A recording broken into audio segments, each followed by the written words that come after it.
So this source-based information has triggered a massive political war in poll-bound Bihar. Sources in EC, I want to read out to what sources were quoted as saying. So they said, a large number of people from Nepal, Bangladesh and Myanmar were found during house-to-house verification of the electoral roll. This is a part of the ongoing SIR or Special Intensive Revision of that process that's currently underway of the electoral roll. Sources also said those names will not be included in the final voter list, which will be published on the 30th of September.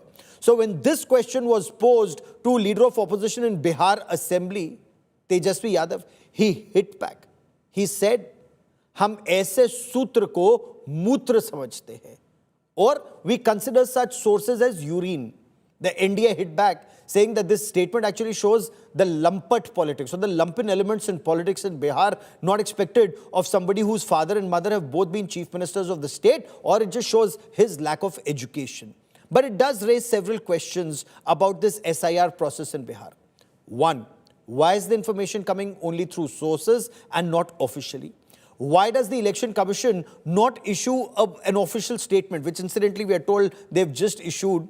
Why is the opposition not waiting for the SIR process to be completed before objecting?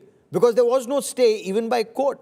And does the opposition, and this is the question that the BJP is asking, does the opposition want Bangladeshis or Rohingyas on the voter list, to which of course they say that the same voters also voted in the Lok Sabha elections, which propelled the BJP to power at the center? So did the Bangladeshis and Rohingyas vote BJP to power? Let's take this to our guests on this special broadcast. Joining us on India First is Ravi Shankar Ravi, representing the RJD on the broadcast. Pradeep Bhandari represents the BJP. Amitabh Tiwari is a very well-respected election analyst and researcher, as is Ajit Kumar Jha, a senior journalist and analyst. Incidentally, both Amitabh Tiwari and Ajit Jha are from Bihar, and they will give us the sons of the soil perspective on what's happening on ground.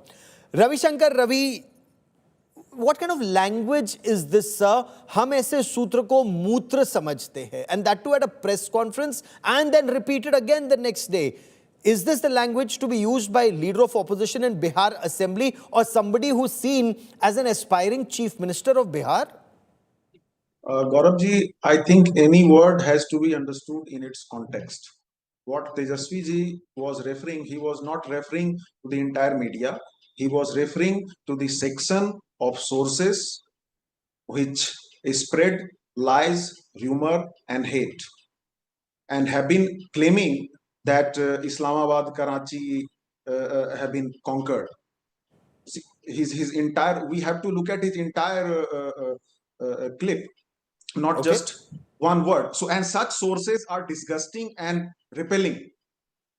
So he used it, and it's not, I think, I mean, if you look at in a context, it's not unparliamentary. And also the kind of at the ground level, the election commission, the way they are doing this exercise without taking the documents, without giving the receivings, then what kind of exercise is going on? And one journalist named Ajit Anjumji, I'm not going into individuals. I'm not going into individuals. He's not here to defend himself or whatever he said. You know, he can. That I'll leave it to for another debate. But I am simply on facts that are in public domain. People get information at times wrong. Sources may be wrong. But is this the kind of language that should be expected of somebody who aspires to be chief minister of a state? Or is there merit in the opposition or in the BJP saying it shows his level of education? But Pradeep Bhandari, Tejashwi Yadav's remark mocking ECI's sources, BJP may have slammed it, but your leaders are also not addressing that question that's being raised by the RJD. Is this reliable? Whatever ECI is saying through sources, it seems as vague. Who are these foreigners? How are they making it? How will the ECI ensure that this entire process becomes transparent? Because the opposition is saying, RJD is saying there's no transparency in this process. There is no receipt that's being given, who submitted a form, who hasn't submitted the form. So how will all these issues be addressed, sir? Well, Gaurav, let me just state certain facts. Fact number one, the latest press release by the Election Commission, 88% have been enrolled in SIR. This is an official press release, so people in Bihar, the voters in Bihar are participating. Fact number two, the abuse of media by the RJD is something which is not new. Recall what happened on 5th October 2018 when journalist named Amit Bilari was given death threat by RJD Sir, workers because again, he I'm not criticized going Lalu into Prasad Yadav. individual Let cases. me My quote fact submission number to you four. is, when ECI says 88% have, submitted their forms, again, RJD asks, where is a copy of the receiving? What are documents that are being uploaded? What is happening? They have absolutely no idea. There's lack of transparency in the process, sir. Well, Gaurav, if that was true, then Supreme Court should have given an interim stay. Why did the Supreme Court of India not give an interim stay to their plea? Because the Supreme Court of India said that what the Election Commission is doing is constitutional, what it is doing is legal, what it is doing is moral. The Supreme Court, in fact, went to the extent of saying that it is in the wisdom of the Election Commission to decide whether it wants the Aadhaar cards to be used or not. And if it is not taking Aadhaar card, then the Election Commission should just write with specification. So the Supreme Court has given a clean sheet to the Election Commission. The reality is that till yesterday they were abusing the Election Commission. Today they are abusing the media because the internal survey of the RJD suggests that they are losing the election. So they have a history of abusing constitutional bodies. And just let me quote a certain fact. I'm not going into individual cases, but this is the official Twitter handle of Lalu Prasad Yadav. So if Mr. Lalu Prasad Yadav can quote unquote use the word sources, then I believe that the media also has a right to use sources and Election Commission also has a right to use sources. Just because the ground is slipping away from Mr. Tejashwi Yadav, he does not have any right to abuse the media, abuse the Election Commission, or even go to the extent of abusing the Supreme Court. Recall what Rahul Gandhi did 2 days back when he was in Patna. Rahul Gandhi even threatened the agencies. And if their intent and merit was fine, Gaurav, why did they not officially go to the Election Commission office in Patna and did a single official complaint? Why not a single booth level agent out of the 47,380 booth level agents that the RJD has nominated on the ground filed a single official complaint? Why are they not doing so? So on one hand, they are participating in the entire process. On the other hand, they are discrediting it because they know that Shehzada Tejashwi Yadav is losing his another election and he has to sit in the opposition. Please I'll get tell us a RJD certain to fact, respond to a that. single fact that opposition or RJD has brought, which has been accepted by the Supreme Court or has been accepted even on the merit of truth. I'll get the RJD to respond to that, but let me quickly bring in Ajit Kumar Jha on this and Amitabh Tiwari. Ajit Jha, Tejashwi Yadav's remarks, are they polarizing the discourse and, from a political perspective? Is this a strategic move by the RJD? Rally its entire cadre together, undermine that broader debate on electoral integrity in Bihar and just keep it restricted around an allegedly biased election commission? Well, let me put it this way. First of all, Tejashwi Yadav didn't only use the term mutra, which he probably shouldn't have. He could have used a more gentlemanly term. But then he said something further, and that is interesting, where he pointed out that even if 1% of voters are left out of the verification process, almost 8 lakh voters across the state would lose their right to vote. Now, that is a very serious question. Let me point out something else, because I'm not only from Bihar, I come from the Mithila community. And 1/3 of Nepal, the southern part of Nepal, Terai, they are Maithils, by the way. So I come from a Maithil Brahmin family. At least 10 people in my family, not immediate family, but across my whatever relations, are married in Nepal. So, this whole nonsense of who is a foreigner and who is not, the wife, when the wife gets married, she ends up getting a double citizenship. In India, she might have a different citizenship there. It's the other way around too. So what I'm saying is, if the ECI is immediately within minutes claiming that so much lakh is illegal, they have found out, I would not trust that figure. Because this is a very porous border in Nepal, right? Yes. Now, Bangladesh and Rohingya is another question. But what I'm saying is, someone pointed out, and very rightly, the Supreme Court did say that the ECI can carry on their SIR, but they do not have the right to fix citizenship. All they can do is give identity. So I think the EC, instead of using sources to make these claims that they have found this, they have found in 4 districts where Muslims dominate. That's also, by the way, an ecological fallacy. When you point out, for example, that Purnia or Katihar, which has Or a very large Araria. Muslim population, Araria in this case, when you point out those 4 districts and say 120%, 126%, the question is, who in that district has got a double card? Maybe it's the Okay. Hindus. Maybe it's the Christians. So it's an ecological fallacy. So I think the Okay, ECI I will get, should so not be Pradeep wants to quoting respond to sources. that. Pradeep wants to respond to that, but let me bring in Amitabh Tiwari first, and then we'll take a round of response also. Amitabh Tiwari, in 2019, the Election Commission had informed the Parliament that there weren't significant cases of foreign nationals on the rolls, and they were talking about elections in 2016, 2017, and 2019.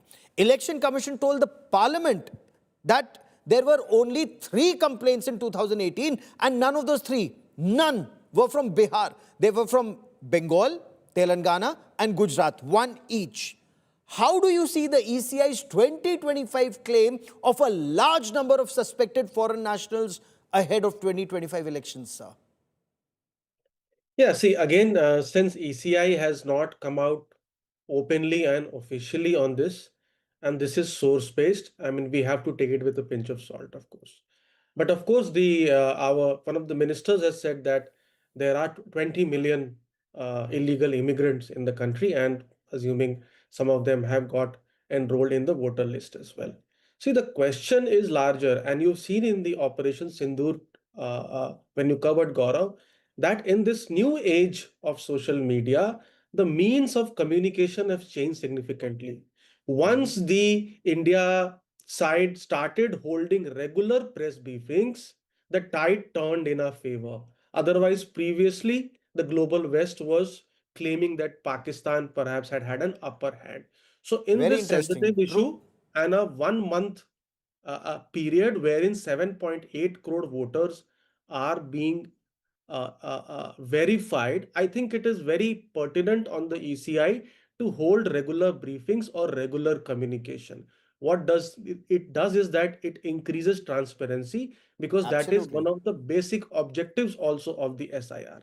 And if there are And that is why illegal Indian citizens, democracy is respected across the world. It's a transparent democracy. When elections are held, Pradeep Bhandari, before I bring in Ravi into this conversation once again, because it's such a transparent process, the whole world sees it. They trust it. Every 5 years, governments change depending on who the voter wants in power, or remain, as in the case of Narendra Modi for the past, 2 elections plus, as the voters may want. But Pradeep Bhandari, when BJP repeatedly raises this issue of saturation of Aadhaar that Ajit Jha also brought out, and especially 4 districts of Simanchal, Katihar, Araria, Purnia, and Kishanganj, this oversaturation of Aadhaar in Simanchal. Now, what does this indicate? The opposition says it's document fraud under the BJP government. Your government, how did it permit these loopholes, either in border security? How did these Bangladeshis come in and get voter ID card? How did these Myanmaris or the Rohingyas come in? Okay, Nepal is a different story. But in these 2 instances, how do you counter this accusation that this SIR is actually a process to suppress opposition voters rather than address the issue of your government's failures, sir? Well, let me go step by step, Gaurav. On 3rd July 2025, this is your sister channel Aaj Tak's news report, which says that 105% Aadhaar card in Kishanganj, 102% in Araria, 101% in Katihar, and 100.97% in Purnia. All of them are opposition MLAs. Is it a mere coincidence that wherever you have reported that Aadhaar card have seen oversaturation, all have an opposition MLA? Point number 1, it's a matter of investigation. Now let us go to point number 2. Now this SIR process has happened in the past and in 2003. In 2003, you saw a change in government. Now, Now, if the argument is that there are removal of voters from the voter list, Telangana had removal of 22 lakh voters.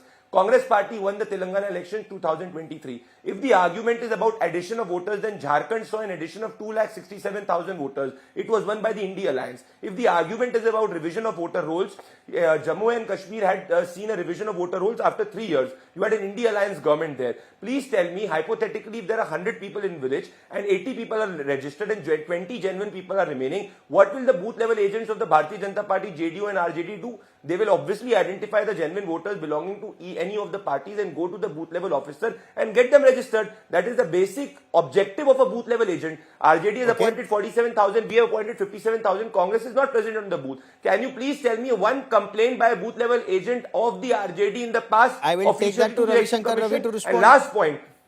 Transparency is there on the election commission, but please note, Gaurav, that it is a sub judice matter now, and the Supreme Court will be hearing the matter end of July, and the Supreme Court prima facie has not found any amount of iota of discredit or invalidation on the part of election commission. So the Supreme Court is the best judge rather than a press conference to take the intentions of the EC in this process correct or incorrect.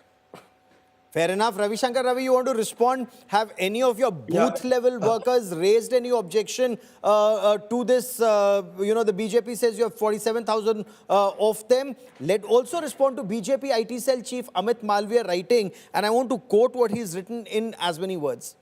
Tejashwi Yadav द्वारा सार्वजनिक मंच से इतनी घटिया बात या भाषा का प्रयोग करना अत्यंत दुर्भाग्यपूर्ण है. इसका दोष नवी में फेल होना नहीं बल्कि सत्ता का घमंड है. जिनके माता पिता दोनों मुख्यमंत्री रह चुके हो उनसे शालीनता की अपेक्षा की जाती है. यह बिहार का दुर्भाग्य है कि ऐसे लोग आज भी सत्ता के गलियारों में प्रासंगिक बने हुए हैं. Respond to both the points sir. Gaurav, first of all, Aadhaar cards are not issued by the opposition MLAs. It is UI DAI agency which issues it, and oversaturation is not the concern of these areas only. It is in Noida, it is in Delhi and so many other places. My point is, I will come to what Amit Malviya ji has said. My point have is, a proof. I'm interjecting. Why Does he have a you proof of oversaturation in yes, Noida? it was Please quote the reported proof. 3 days Do back. not- You also showed media reports. I am interrupting 3 days because ago, Noida NDTV belongs, reported has at RSP and 9 RML. Please PM. quote. Okay, just give me a moment. 3 days Let him ago, complete his point, sir. NDTV I'm coming to reported you. at Show prime the time. proof. I have not brought print out like you, but I can show it. I will have to find it out now, Sure. but the discussion Complete is your going point, in some sir. other direction. It is a well-known fact, Gaurav. Now, what Amit Malviya ji is saying, as I said, it has to be understood in a context. The BJP leaders have been indulging in uttering derogatory languages even in election times, even in parliament, in election times, in violation of the code of conduct. But nobody discusses that. Here, in the court, when the Supreme Court raised 3 points about the power, procedure, and timing, the Election Commission was not prepared. They took time to respond through counter affidavit, and time was given. And the next hearing is on, as we all know, on 20th July. So the documents which are listed, Gaurav, in the list of the notification issued by Election Commission, so many of them are issued on the basis of Aadhaar. So Yes. they will also be fake. Then what kind of an special intensive review is taking place? Okay. We will wait for the- that election commission. You're absolutely right on the account that we will have to 10 wait seconds. to see what the And- election commission responds on the 28th in its affidavit. But the point that has the RJD registered a single complaint against any malpractice as is alleged on TV debates, or has that been done? That point perhaps still needs to be answered. But okay, quick 30-second rejoinder, Pradeep Bhandari, before I bring in Amitabh and Ajit into this conversation.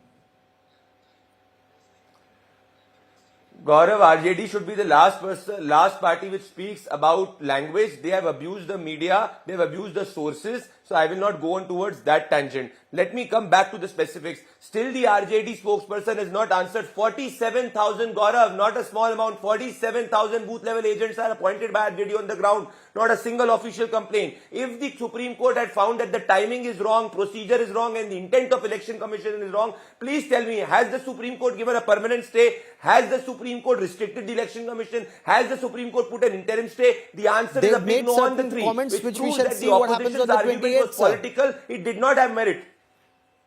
Okay, Amitabh Tiwari, the ECI's By that exclusion time, of 100% Aadhaar, of the SIR will already be Aadhaar, done. ration card, voter ID as proof of citizenship, that's drawn criticism or suggestions even from the Supreme Court. Now, in Bihar, and I'm talking about Bihar specifically, That there's was a mere 88% opinion. saturation of Aadhaar.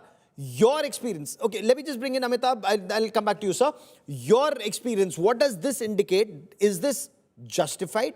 Or, as is seriously said by several analysts, there is a grave risk that legitimate voters could also be disenfranchised, particularly either the poor or the marginalized or those who are outside.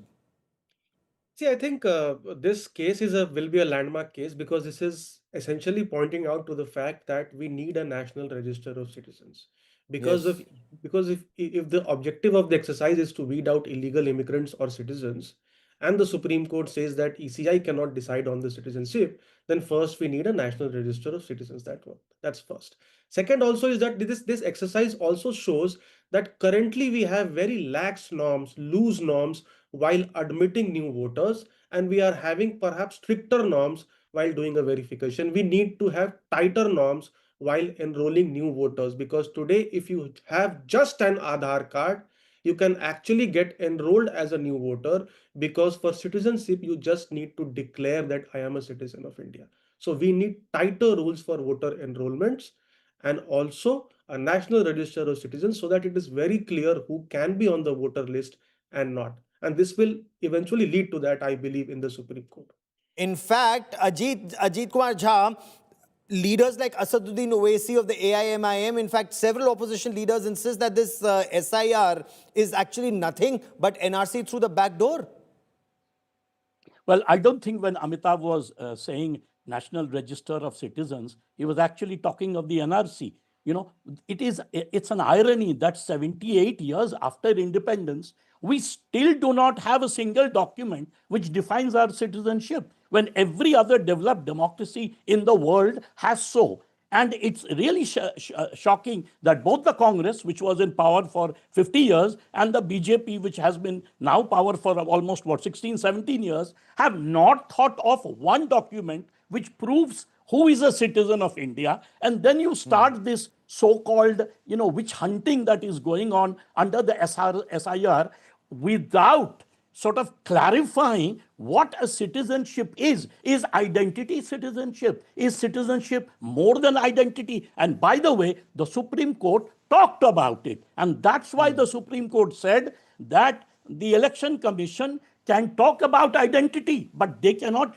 grant citizenship. If they Yes. cannot grant citizenship, they have no They right cannot to take it delete away. citizenship. So I think this is something we need to, because now the Election Commission has said not only in Bihar, but across the country, we are going Yes. to have the SIR. So in that case, first let's define what a citizen is. And that Okay. has to be done by the government of India, not by the Election Commission. So I think that's very important. And I think that's what Amitabh meant when he talked about the National Register of Citizens. Right, Amitabh?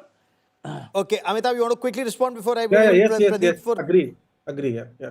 Okay. Pradeep Bhandari, is there a pattern? And there are several political analysts who say that the BJP raises this issue of outsiders before every election. It may work, it may not work. For example, Bihar Assembly elections 2024, Delhi 2025, Maharashtra 2024, West Bengal 2021, Assam 2016. There's virtually a pattern to this, sir. Well, point number one, Gaurav, in 2021, if you recall, when we were getting a bill to interlink Aadhaar with voter ID, it was the Congress party and the ecosystem of the Congress party which opposed it, saying that it is against right to privacy. Point number one. Point number And two, now if who I opposes extend it? your argument that we only raise it near to election, please, Allow me to complete. 5th July 2025, 200 illegal immigrants from Bangladesh belonging to Bangladesh airlifted from Vadodara. Please tell me which election is in Gujarat in 2025.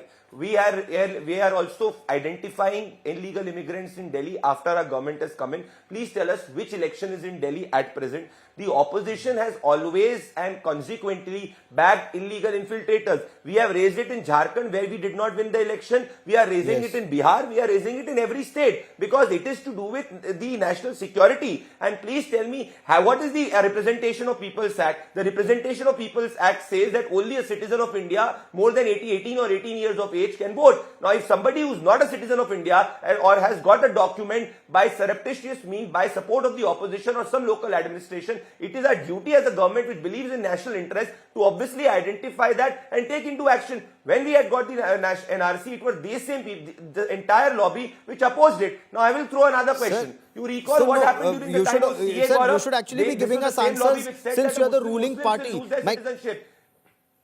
You're the ruling party. You should be giving us answers. The question is, sir, the question is, in case there's any political leader, we are identifying the illegal immigrants. We are taking them out. And who's giving them Aadhaar cards? Who's giving them voter cards? Take action against those elements. Take action against whichever leader, whichever party. Take action against them. Tell me one. We are taking action. We are in Delhi also. We acted. We are also acted. We will act. So who got them their Aadhaar card? Who got them Aadhaar card? What action has been taken? Okay, but let me also bring in Ravi Shankar Ravi for his closing comment, because the point that Pradeep Bhandari makes, and rightly so, Bengal, in Jharkhand, Bengal, it was Mamata Banerjee. Home Minister Amit Shah has given this statement in the parliament. okay, in Ravi Shankar Ravi, in Jharkhand, the BJP lost despite raising the Ghuspetia issue. Why is the RJD worried if this is an issue being raised? And frankly, even as an Indian, everybody should ensure that Bangladeshis don't vote in Indian elections, Rohingyas don't vote in Indian elections. No, Gaurav, it has nothing to do with winning or losing an election. It is a constitutional issue. It is a legal right of voting on which we are fighting. We are fighting at the ground. We are making our volunteers work and make the people aware. Historically, one booth looters. We have done protest rallies. We are fighting in the courts. I just want to add one thing. When the Honorable Supreme Court judge, one of the judges, made an observation that even if a single legitimate voter is in danger of being disfranchised, then it is not going to be a level playing field. No, completely agree with that point. But even Bangladeshis and Rohingyas should not be permitted to vote, and there should be no cover fire given by anyone to Bangladeshis and Rohingyas to vote in Indian elections. That has to be equally clear. The way, Gaurav, the way this exercise is being conducted, the way documents are being taken, as I said, the documents on the basis of Aadhaar itself is fake, so those documents will also be fake. Then what kind of special exercise is this, and how then how are 84% people how there can on the the ground? Intruders be excluded? So that is exactly what we'll wait and see what the Election Commission responds in the Supreme Court on the 28th of July, and we'll be tracking that story very closely. To all my guests, many thanks for joining me on this very crucial debate, an important debate, because what's happening in Bihar right now is a pilot project. If successful, it will be followed across the country to weed out outsiders, and they should not be voting in Indian elections. Those who are from either Bangladesh or Myanmar or any other country, only Indian citizens who have a right to vote should be voting in this.